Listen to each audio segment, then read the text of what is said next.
from Essex. Thank you, Speaker. My question is to the Premier.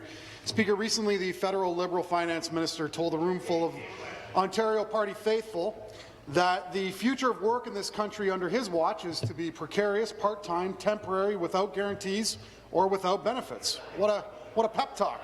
The Prime Minister then repeated the very same sentiment, as has the Premier's privacy czar and principal advisor Ed Clark. Don't plan on good-paying jobs with a stable future, is what they're saying to young people entering the workforce. Does the Premier agree with this sentiment?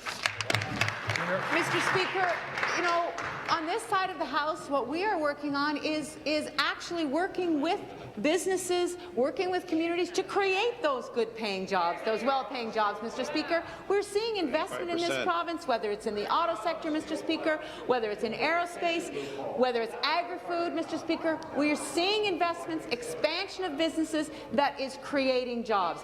There is a global reality, Mr. Speaker, that the nature of work has changed. That is a reality. I'm not going to judge the comments of either the federal finance minister or the Prime Minister, Mr. Speaker, but what I know is that what our government is doing is we're working with businesses. We're creating jobs together, Mr. Speaker, and we as a government are creating the conditions that allow those businesses to thrive. Ontario is one of the leading economies in the country, Mr. Speaker, in terms of job creation and growth. That's something to be proud of, and I hope the member opposite feels the same way. No.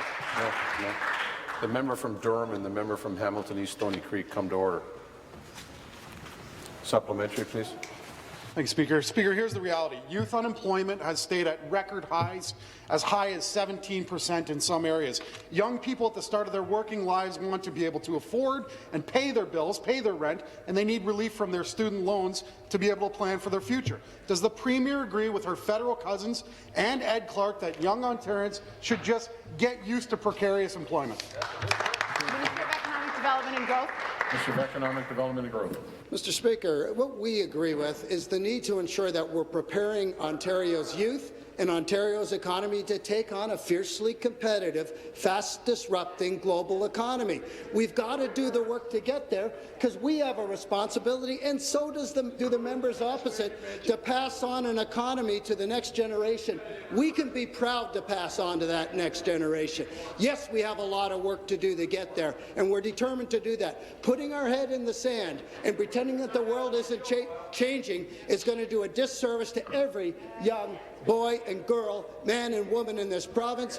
We're going to take on that global economy. We're going to make sure that Ontario's leading the disruption rather than being swept up in it. We're determined to get that done because we're going to pass on to the next generation a strong economy so that we can be proud of the fact that we've done them justice, Mr. Speaker.